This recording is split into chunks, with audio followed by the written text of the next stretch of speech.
Hello friends. आप में से कितने लोगों ने आर क्लब का नाम सुना है? ये आर क्लब क्या है और क्यों अमेरिका में जितने भी बड़े बड़े थिंक टैंक्स हैं, जितने भी बड़े बड़े अर्थशास्त्री हैं, विद्वान हैं, पॉलिटिकल साइंटिस्ट हैं, उनके बीच में आज की डेट में ये आर क्लब जो है वो बहुत ज़्यादा एक कहिए कि सरदर्दी का विषय बना हुआ है और उस पर काफ़ी सारी परिचर्चाएं और संगोष्ठी हो रही है। आज दोस्तों हम लोग जरा इस आर क्लब को समझेंगे कि ये आर क्लब है क्या। पिछले विगत 1945 यानी जब सेकेंड वर्ल्ड वॉर की समाप्ति हुई थी, तब से लेके अभी तक यानी 55 और 25 यानी 80 सालों से डॉलर जो है, डॉलर विश्व की सबसे महत्वपूर्ण करेंसी रही है। रिजर्व करेंसी इसको कहा जाता है और ये रिजर्व करेंसी इसलिए बनी क्योंकि 1944 में ब्रेटन वुड्स नाम की एक जगह है अमेरिका में, एक स्टेट है छोटा सा न्यू हैम्पशायर करके। उस न्यू हैम्पशायर में एक विलेज, एक गांव का नाम है ब्रेटन वुड्स। इस ब्रेटन वुड्स में जितने भी अर्थशास्त्री विद्वान थे पश्चिमी मुल्कों के, वेस्टर्न वर्ल्ड के, ये सब इकट्ठे हुए 1944 में और इन लोगों ने ब्रेटन वुड्स में एक खाका तैयार किया कि अंतर्राष्ट्रीय व्यापार कैसे होना चाहिए। क्योंकि सेकेंड वर्ल्ड वॉर का होने का सबसे बड़ा रीजन यही था कि अंतर्राष्ट्रीय व्यापार पे जर्मनी अपना प्रभुत्व चाहता था, इंग्लैंड फ्रांस अपना प्रभुत्व चाहते थे। सारी ये कंट्रीज जो हैं ये अपनी अपनी करेंसी को डिप्रिशिएट कर रहे थे ताकि एक्सपोर्ट ये ज्यादा से ज्यादा कर सके और यहीं से आरंभ हुआ। ये एक बहुत बड़ा कारण था। तो दोबारा कोई विश्व युद्ध ना लड़ना पड़े इसके लिए जो है इन्होंने एक खाका तैयार किया और उस खाके के हिसाब से ऐसा था कि डॉलर जो है वो गोल्ड के मुकाबले फिक्स रहेगा। $35 पर आउंस ऑफ गोल्ड रहेगा। एक आउंस में 28 ग्राम के आसपास होता है और डॉलर के मुकाबले वर्ल्ड की जितनी भी करेंसीज हैं, पाउंड हो गया, येन हो गया, जर्मनी का डॉइचे मार्क हो गया, उस टाइम में करेंसी हुआ करता था यूरो के पहले, ये सारी जो है वो उससे पेग रहेंगी, उससे लिंक्ड रहेगी। ठीक है, तो ब्रेटन वुड्स ने डॉलर को रिजर्व करेंसी बनाया और फिर उसके बाद में 1971-72 में जब रिचर्ड निक्सन ने 15 अगस्त 1971 को जब डॉलर को गोल्ड से अलग किया, बोला कि नहीं अब $35 पर आउंस पे गोल्ड नहीं मिलेगा, डॉलर और गोल्ड अब एकदम अलग है, डॉलर फ्री फ्लोट करेगा, डॉलर फिएट करेंसी हो गई। फिएट मतलब फ्री फ्लोट करना, हवा में उड़ना, फिएट यानी कि मतलब हवाई बेसिकली। तो डॉलर जो पहले गोल्ड से लिंक था वो लिंकेज तोड़ दिया गया और उसको एक फिएट करेंसी बना दिया गया, राइट। तो डॉलर जो है वो उसके बाद में फिएट करेंसी बन गई। तो फिएट करेंसी बनने के बाद में फिर कैसे इंटरनेशनल करेंसी रही? इंटरनेशनल करेंसी रहने का बहुत बड़ा कारण था petro dollar trade. Petro dollar trade मतलब हेनरी किसिंगर, रिचर्ड निक्सन, इन लोगों ने समझाया जितने भी खाड़ी मुल्क के जो राजनीतिक या बोल लीजिए शाही परिवार थे कि आप जो है जितना भी इंटरनेशनल ट्रेड हो रहा है ऑयल का, इसको कंप्लीटली आप डॉलर में कीजिए। इनफैक्ट किसिंगर के पहले ही जो है, निक्सन के पहले ही ये 50-60s में हो चुका था, बट इन्होंने इसको और प्रसार किया और फिर उसके बाद में ये हुआ कि जितने भी कमोडिटीज हैं सब डॉलर्स में ट्रेड करने लगी। पेट्रोल का पेट्रो डॉलर इसलिए नाम पड़ा क्योंकि ये सबसे बड़ा व्यापार था। मैं आपको एक जस्ट एग्जांपल देता हूं। आज की डेट में $70 पर बैरल जो है ये ऑयल का प्राइस चल रहा है। ठीक है, कैलकुलेशन के लिए पकड़ लीजिए, उससे थोड़ा नीचे ही। वर्ल्ड में जो ऑयल का कंजम्पशन है वो है 100 मिलियन बैरल पर डे। एक बैरल में 159 लीटर्स रहता है, तो 100 मिलियन बैरल जो है ये वर्ल्ड का कंजम्पशन है। प्रोडक्शन भी इसी के आसपास में है। ठीक है, तो अब आप ये समझिए कि यदि ये पूरा ऑयल जो है ये ट्रेड करेगा डॉलर्स में तो कितना हुआ? 70 मल्टीप्लाई बाय 100 मिलियन बैरल। ठीक है, तो क्योंकि 70 जो है वो उसका रेट चल रहा है पर बैरल का। ठीक है, तो 70 इंटू 100 करेंगे और मल्टीप्लाई बाय 365 डेज कर देंगे यदि पूरे एक साल का आपको चाहिए, तो ये नंबर जो है ये करीबन आएगा $2.5 ट्रिलियन के आसपास में। यदि $100 पे ऑयल चलता है तो ऐसी कीजिए आप, 100 मल्टीप्लाई बाय 100 यानी $100 multiply by 100 million barrel, multiply by 365 days, क्योंकि एक साल का आपको चाहिए, तो ये आएगा करीबन $5 ट्रिलियन के आसपास में। तो $3 ट्रिलियन के आसपास में, 365 हुआ ना, हाँ, $3.6 ट्रिलियन के आसपास में। तो इतना बड़ा व्यापार है ऑयल का, बहुत बड़ा ऑयल का व्यापार है, इसीलिए डॉलर की एक हेजेमनी स्थापित है। तो डॉलर जो है दादागिरी करता आया पेट्रो डॉलर व्यवसाय के कारण। अब हुआ क्या, हम आर क्लब के बारे में क्यों बात कर रहे हैं, जो आज आप थंबनेल में देख रहे हैं। आर क्लब दोस्तों एक ऐसे देशों का समूह है जिनकी करेंसी आर से शुरू होती है, और ये सारे के सारे देश एक गुट मिला के अमेरिका की डॉलर हेजिमनी को जो है वो चैलेंज कर रहे हैं। ये कंट्री कौन से हैं? रेनमीबी चाइना की करेंसी, रूबल रशिया की करेंसी, रैंड साउथ अफ्रीका की करेंसी, रूपी इंडिया की करेंसी, रियल ब्राजील की करेंसी, ये तो हो गए ब्रिक्स। इसके अलावा रुपया इंडोनेशिया की करेंसी, रिंगिट मैक्सिको की currency, riyal RIAL riyal Iran की करेंसी, और रियाल सऊदी अरबिया की करेंसी। ये सारे के सारे राष्ट्र जो हैं ये या तो ब्रिक्स या शंघाई कॉरपोरेशन ऑर्गेनाइजेशन SCO इसके मेंबर्स हैं। अब इन्होंने एक मन बना लिया है कि जो डॉलर की जो हेजिमनी है इसको हमको चैलेंज करना है। और ये जो आर क्लब है जिसमें चाइना भी है, रशिया भी है, इंडिया भी है, साउथ अफ्रीका भी है, इंडोनेशिया भी है, मलेशिया भी है, ईरान भी है, सऊदी अरेबिया भी है, ये बहुत ताकतवर हो गए, ब्राजील भी है। ये आज की डेट में G7 जो एडवांस नेशन है इसके आसपास में इनकी अर्थव्यवस्था का जो साइज है वो ऑलमोस्ट जो है एडवांस नेशन के आसपास में आ गया। इसमें अकेले चाइना ही जो है ये $20 ट्रिलियन की इकोनॉमी है, इंडिया लगभग $4 ट्रिलियन की इकोनॉमी है। अगर आप G7 नेशन देखें तो आपको जान के ये हैरानी होगी कि G7 में कनाडा जैसा देश है जिसकी इकोनॉमी $2 ट्रिलियन भी नहीं है। G7 का भाग इटली है जिसकी इकोनॉमी $2 ट्रिलियन भी नहीं है। अगर आज कायदे से G7 बनाया जाए तो ब्रिटेन, कनाडा और आपका इटली, ये तीनों G7 से बाहर होंगे, और इंडिया और चाइना इसके अंदर में आएंगे कि इनकी जो इकोनॉमी है वो उनसे ज्यादा है, बड़ी है। परंतु इन्होंने पहले G7 बना लिया है, इसलिए ये लोग इनवाइट करते हैं, कभी G15 बोलते हैं, कभी G20 बोलते हैं, है ना। पर एडवांस इकोनॉमी में अब ये लेके आए हैं कि पर कैपिटा इनकम इनके ज्यादा है इसलिए ये है। पर कैपिटा इनकम तो स्कैंडिनेवियन जो कंट्रीज हैं जैसे नॉर्वे हुआ, डेनमार्क हुआ, उनकी बहुत ज्यादा है इनसे। तो ये बेसिकली जो है ये इकोनॉमी के साइज पे डिपेंडेंट थी। और ये जब G7 बना था कोल्ड वॉर के टाइम में, उस टाइम में इन देशों की इकोनॉमी वाकई में बड़ी थी, परंतु आज की डेट में जो है इनकी इकोनॉमी जो है वो उतनी बड़ी नहीं है जितनी की चाइना या इंडिया जैसे देश की होगी। जापान को भी इंडिया जो है बोलते हैं 2026-27 तक पीछे छोड़ देगा, 2025 के अंत तक। तो दोस्तों सवाल अब ये उठता है कि ये जो आर क्लब बना है, क्या ये आर क्लब वाकई में एक मुकाबला देने लायक है डॉलर की हेजिमनी को? तो आपको थोड़ा सा कॉन्सेप्ट जो है करेंसी का ये समझना होगा। ध्यान से सुनिए, बहुत ध्यान से सुनिए, क्योंकि आपको ये कोई नहीं बताएगा। देखिए, रॉबर्ट मुंडाल एक कैनेडियन इकोनॉमिस्ट थे, इन्होंने कॉन्सेप्ट दिया था ट्राइलेमा का, ठीक है। ये ट्राइलेमा का कॉन्सेप्ट क्या था? ये कॉन्सेप्ट क्या कहता है कि आपकी कोई भी राष्ट्र जो है वो राष्ट्र एक ही समय में 3 चीजें कर पाने में विफल है। कौन सी वो 3 चीजें हैं? वो 3 चीजें, या तो आप अपनी मॉनेटरी पॉलिसी इंडिपेंडेंटली चला लो, बना लो, या तो आप कैपिटल कंट्रोल्स रखो, या तो आप अपनी करेंसी जो एक्सचेंज जो है उसको फ्री फ्लोट, फ्री रहने दो।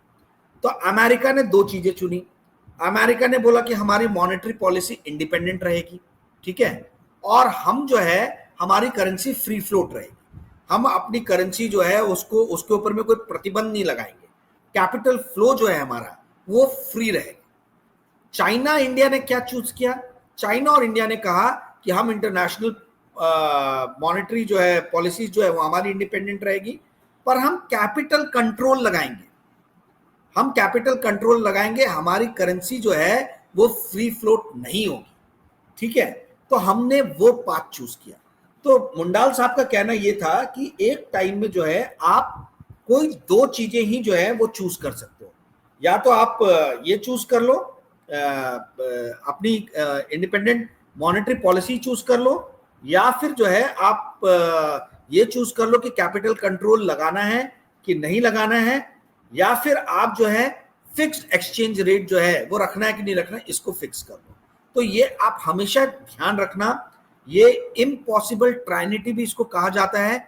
इम्पॉसिबल ट्राइनिटी का अर्थ है कि a fixed exchange rate, free capital mobility और इंडिपेंडेंट मॉनेटरी पॉलिसी, इन तीन में से कोई दो चीजें ही आप एक वक्त में कोई देश चुन सकता है।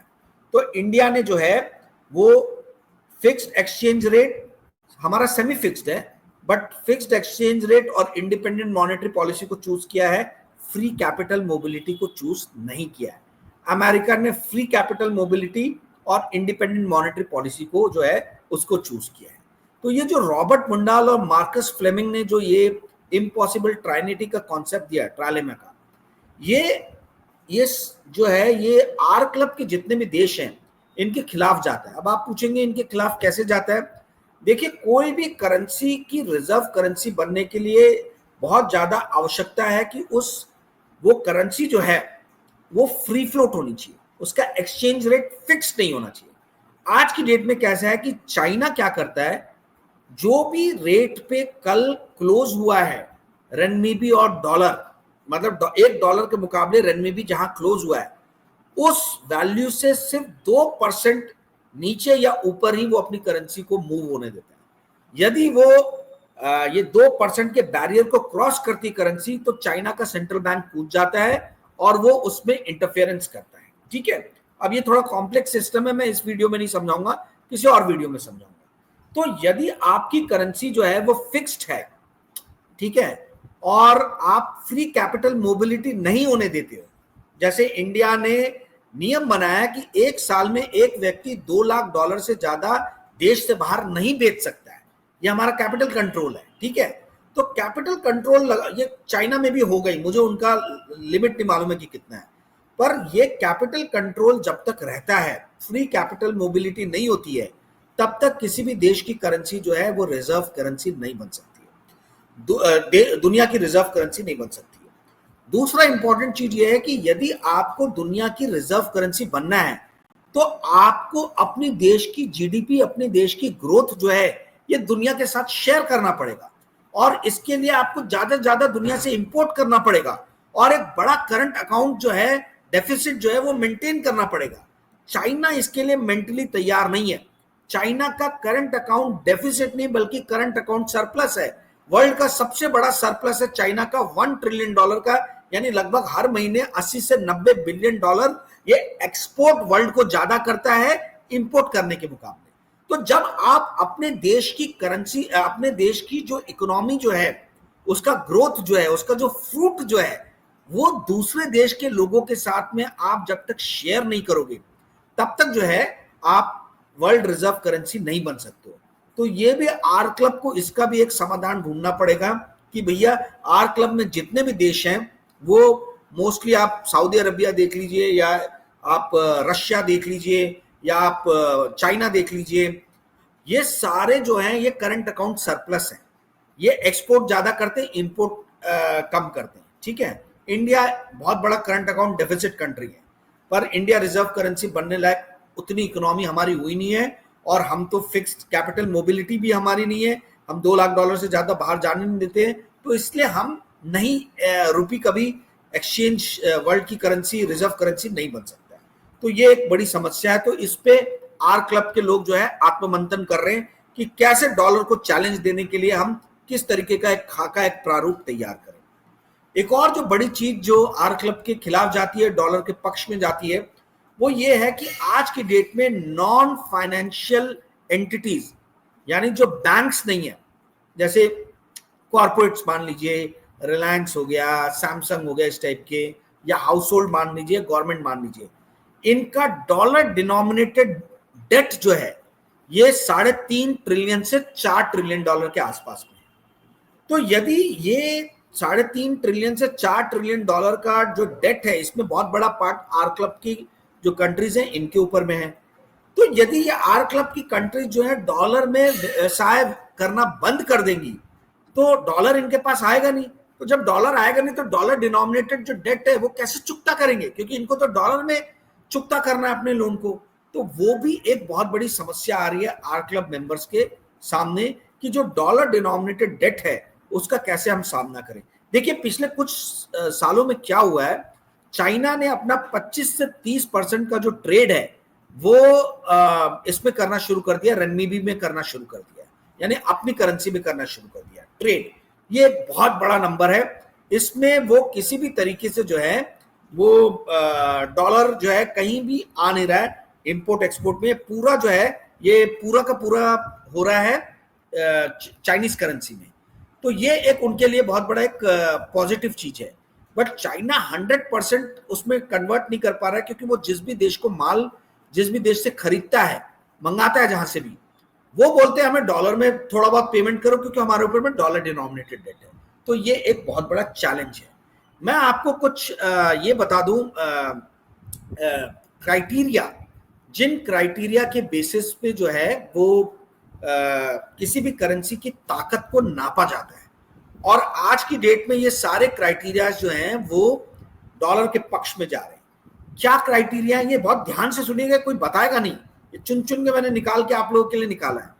एक क्राइटेरिया होता है ट्रेड इनवॉइसिंग का, यानी जो भी इंटरनेशनल ट्रेड हो रहा है इसके बिल जो बन रहे हैं वो किस करेंसी में उसका पेमेंट होना है, वो बिल में कौन सी करेंसी मेंशन है। तो डॉलर डिनोमिनेटेड ट्रेड इनवॉइसिंग जो हो रही है वो 47% है आज की डेट में, जबकि रनमीबी में सिर्फ 4.3% है। तो यहां भी रनमीबी जो है डॉलर के मुकाबले कहीं स्टैंड नहीं करता। दूसरी है ट्रेड फाइनेंसिंग, यानी आप जो लोन लेते हो, जितनी भी बड़ी बड़ी कंपनीज हैं ये जो लोन ले रही हैं ये किस करेंसी में ले रही हैं। तो आज की डेट में जितनी भी बड़ी कंपनीज हैं 84% वर्ल्ड में ग्लोबल जो ट्रेड फाइनेंसिंग हो रही है, 84% ट्रेड फाइनेंसिंग जो है वो डॉलर में हो रही है और रनमीबी में सिर्फ 6% है। उसके बाद में आता है फॉरेन एक्सचेंज रिजर्व। जितना भी ग्लोबल फॉरेन एक्सचेंज का जो रिजर्व है वो है 11.93 ट्रिलियन डॉलर का। इसका 58.36% जो है 2022 की एंडिंग जो थी उसमें 58.36% जो था वो डॉलर में था, और ये अपने 26 साल के लो पे है। इसका मतलब है कि जितने भी विश्व के देश हैं ये अपने एक्सचेंज रिजर्व को डाइवर्सिफाई कर रहे हैं। ये डॉलर के बदले जो है कुछ मात्रा गोल्ड में रख रहे हैं, रनमीबी में रख रहे हैं, मतलब यूरो में रख रहे हैं, ये डाइवर्सिफाई कर रहे हैं। पर अभी भी डॉलर सबसे टॉप पे है 58.36% के साथ में। सेकंड नंबर पे जो है वो यूरो आता है, वो 20.5% के आसपास में है। रनमीबी यहाँ बहुत पीछे है। रनमीबी जो इंटरनेशनल रिजर्व में जो है अलग अलग देशों के बैंक, सेंट्रल बैंक के जो रिजर्व में है, वो कुल मिला के देखो तो वो सिर्फ 300 बिलियन डॉलर है। चौथा जो इंपॉर्टेंट फैक्टर है वो आता है आपका foreign holding of assets. America के जो डॉलर्स है, अमेरिका के जो बॉन्ड हैं, अमेरिका के जो इक्विटीज है यानी शेयर्स जो हैं, अमेरिका का जो रियल स्टेट है, ये जो एसेट है अमेरिका का, अमेरिका के अंदर में जो हाउसिंग है, लैंड है, तो पूरे वर्ल्ड के लोग जो अमेरिका के एसेट को होल्ड करते हैं वो है 27 ट्रिलियन डॉलर। इतने अमाउंट के बॉन्ड, स्टॉक्स, ये सब जो है ये फॉरेनर्स के पास में है। वही जब चाइना के ऊपर में हम आते हैं तो चाइना की होल्डिंग बहुत ज्यादा कम है। रनमीबी होल्डिंग जो है वो सिर्फ 1.3 ट्रिलियन डॉलर की। तो 1.3 ट्रिलियन डॉलर कहां और 27 ट्रिलियन डॉलर कहां। वैसे अगर मैं सिर्फ बॉन्ड मार्केट देखता हूं तो वर्ल्ड का जो बॉन्ड मार्केट है वो 133 ट्रिलियन डॉलर का है। बॉन्ड मार्केट वर्ल्ड का बहुत बड़ा है, 133 ट्रिलियन डॉलर, स्टॉक मार्केट से भी बहुत बड़ा है। ठीक है, इस 133 ट्रिलियन डॉलर में अकेले 55 ट्रिलियन डॉलर जो है अमेरिका का बॉन्ड मार्केट है। चाइना का जो है 51 ट्रिलियन डॉलर, चाइना को जो है वो है 21 ट्रिलियन डॉलर। कितना पीछे है, आधे से भी कम है। और इंडिया का जो है वो मात्र 1.3 ट्रिलियन डॉलर है। हमारे देश की रिजर्व बैंक जो है ये वैसे भी अलाउ नहीं करता है कि हम जाके बाहर जाके जो है बॉन्ड बहुत ज्यादा खरीदे, क्योंकि वो देश के फिर डॉलर रिजर्व पे उसका इफेक्ट पड़ता है, इम्पैक्ट पड़ता है। तो आरबीआई से, गवर्नमेंट से आपको परमिशन लेना पड़ता है। तो ये एक और चीज हुई। तो कहने का अर्थ है कि आर क्लब जो है ये आपस में संगठित हो रहे हैं, ये काट निकाल रहे हैं, ये तोड़ निकाल रहे हैं कि किसी भी तरीके से जो है हमको डॉलर से जो है अपने आप को डीलिंग करना है। अब ये डीलिंग क्यों करना है, आप ये भी देखिए कि पिछले कुछ सालों के अंदर में चाइना ने बहुत बड़ा डॉलर डिनोमिनेटेड जो यूएस ट्रेजरी के जो बॉन्ड्स थे इनके पास में, ये इन्होंने बेचे हैं। 2015-16 में जो यूएस ट्रेजरी चाइना ओन करता था वो लगभग 1.2 ट्रिलियन डॉलर के आसपास में था। आज चाइना जो है 800 साढ़े 800 बिलियन डॉलर के आसपास में ही यूएस ट्रेजरीज ओन करता है। लगभग 400 बिलियन डॉलर ये सेल कर चुका है पिछले 10 सालों में, और ये कंटिन्यूसली चाइना सेलिंग कर रहा है। चाइना किसी भी तरीके से जो है वो डॉलर में अपने एसेट नहीं रखना चाह रहा है। कारण क्या, जैसे ही रशिया और यूक्रेन का वॉर आरंभ हुआ था तो अमेरिका ने रशिया के सारे डॉलर एसेट्स जो थे उसको फ्रीज कर दिए थे। तो यदि आप यूएस की ट्रेजरी यानी यूएस गवर्नमेंट के बॉन्ड्स खरीद रहे हो तो वो तो यूएसए के पास पैसा चला गया। अब यूएसए कल को बोल देगा मैं नहीं देता, मैं आपके पैसे नहीं देता, जैसे रशिया को उन्होंने बोला, रशिया के 300 बिलियन डॉलर जो है दबा के बैठ गया यूएसए। तो ये जो है ये चीज चाइना के साथ में ना हो, इसलिए चाइना ने और दूसरे विश्व के मुल्कों ने तैयारी आरंभ कर दी है। जापान आज की डेट में वर्ल्ड में सबसे ज्यादा यूएस ट्रेजरी को होल्ड करता है, ये करीबन 1.1 ट्रिलियन डॉलर से 1.2 ट्रिलियन डॉलर के बीच में है।